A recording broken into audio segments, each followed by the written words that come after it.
I am the youngest of two daughters. My older sister, Haley, is a former beauty queen who married a wealthy guy, had two kids, got divorced, and never worked a day in her life. To my mother, Haley was perfect. She was the golden child. I, on the other hand, was the workhorse. I put myself through college, started a software consulting firm from my dining room table, and built a highly successful career. I wasn't glamorous. I was reliable. And in my family, reliable was just another word for an ATM. The beach house in the Outer Banks had been in our family for 20 years. My father bought it when I was a teenager. It was our sanctuary. When my father passed away suddenly 7 years ago, my mother was devastated. But a year later, the financial reality hit. My father had a mountain of secret debt, and my mother had practically no savings. The bank was going to foreclose on the beach house. My mother was hysterical. Haley, of course, offered thoughts and prayers, but no money. So, I stepped up. I was pregnant with the twins at the time, but my business was booming. To save my mother's pride and her beloved summer home, I quietly paid off the remaining mortgage, settled the debts, and transferred the deed entirely into my name through an LLC. I let my mother pretend she still owned it. I never rubbed it in her face. I paid the property taxes, the HOA fees, the insurance, and the maintenance. It cost me over $30,000 a year just to keep the lights on and the roof repaired. All I asked in return was that the family could use it together for 2 weeks every July. For 5 years, I played along. I let Haley take the master suite. I let my mother dictate the menus. I absorbed the passive-aggressive comments about my parenting style. I did it because I wanted my kids to have a grandmother. I wanted them to have memories of the ocean. But when she called to ban my children from the house that I paid for, simply because my sister found 6-year-olds annoying, the illusion shattered. The guilt evaporated. I didn't feel like a daughter anymore. I felt like a landlord who was dealing with some very ungrateful tenants. After the phone call ended, I had to do the hardest thing a mother can do.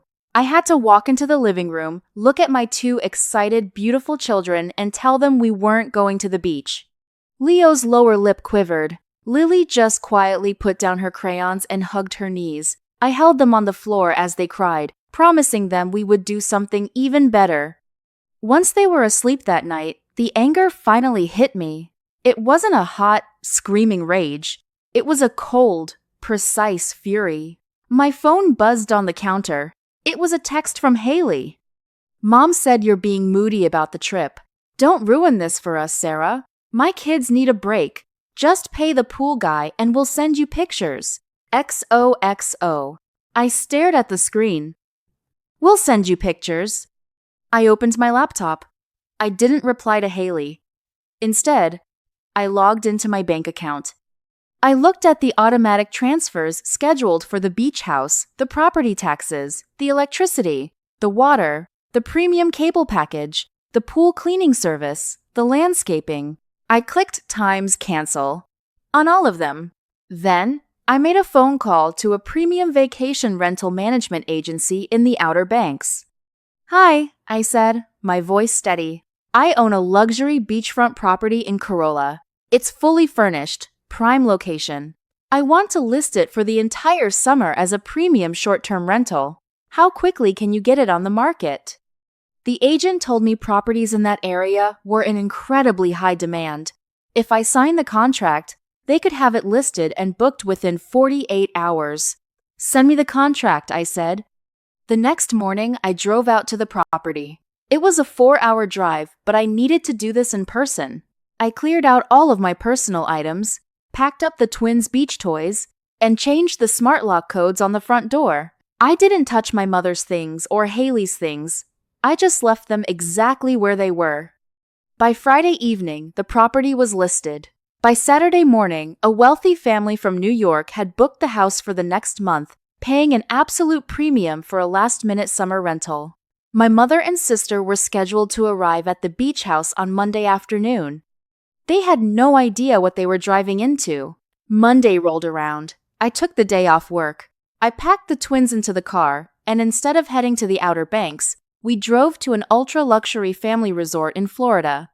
I booked the best suite they had, using the massive deposit I had just received from the New York family renting my beach house. We were sitting by a massive water park, eating ice cream in the sun, when my phone started to ring. It was 4:15 p.m., right around the time my mother and Haley would have finished their scenic drive and pulled into the driveway of the beach house. I let it go to voicemail. 3 minutes later, it rang again. This time it was Haley. I let it ring. By 4:30 p.m., I had 14 missed calls and a flood of frantic text messages. Sarah, the keypad isn't working. Sarah, call me back right now. The code is wrong.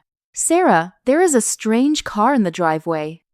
Sarah, there are people inside the house. Answer your phone. I took a sip of my piña colada, smiled at my kids playing in the splash pad, and finally pressed accept on the 15th call. Hello? My mother screamed through the speaker, her voice shrill with panic. Sarah, thank God! You need to call the police right now. There are squatters in the beach house. A whole family is in there. They claim they rented it, and the lock code is changed. I know, Mom, I said calmly. The line went dead silent, only the sound of the ocean breeze hitting her phone microphone. What do you mean you know? She whispered. I mean, they aren't squatters. They are paying guests. I rented the house out for the summer. Haley snatched the phone. I could hear her screaming in the background. You did what? You can't rent Mom's house out! Are you insane? It's not Mom's house, Haley, I said, my voice completely flat and devoid of emotion. It hasn't been Mom's house for 5 years. I bought it out of foreclosure. My LLC owns the deed. I pay the mortgage, I pay the taxes, I pay the utilities. I have let you both use it for free out of the goodness of my heart. You own it? My mother gasped. Yes, and since you decided my children were too boisterous for my own property, I decided I didn't want to fund your luxury vacation anymore. The tenants are paying $10,000 a week. I suggest you get off my property before they call the cops on you for trespassing. The explosion that followed was biblical. My mother started crying hysterically, demanding to know how I could do something so cruel to my own family. Haley was screaming that her teenagers were sitting in the hot car and they had nowhere to go. You uninvited my 6-year-olds from their family vacation so you could drink wine in peace, I reminded them. You told me to pay the property taxes while you did it. You treated me like a bank and you treated my kids like pests. So, the bank is officially closed. Where are we supposed to go? Haley shrieked.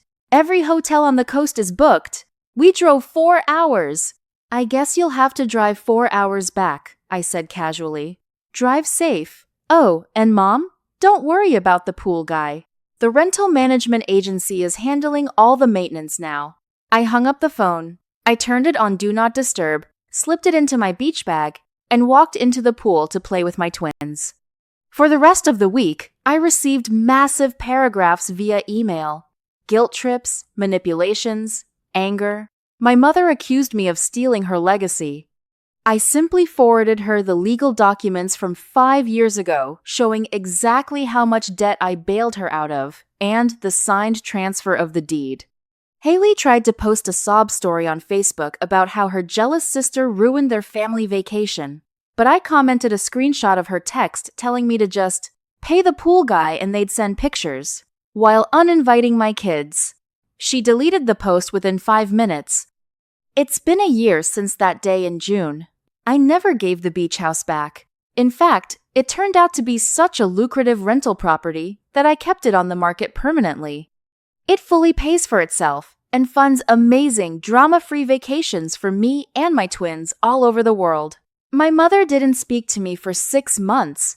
When she finally reached out, it was because she needed money for a new car.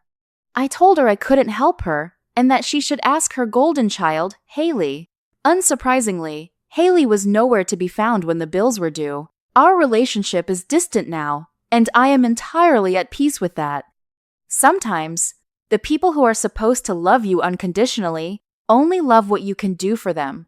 They will push you, use you, and discard you. expecting you to just smile and take it because that's family. But the moment you stop accepting their disrespect, the moment you draw a line in the sand and stand your ground, their entire house of cards collapses. If there is a lesson in all of this, it's this. Never let anyone make you feel guilty for protecting your peace, your children, and your self-respect. And if they try to lock you out, make sure you're the one holding the keys. Thank you for listening.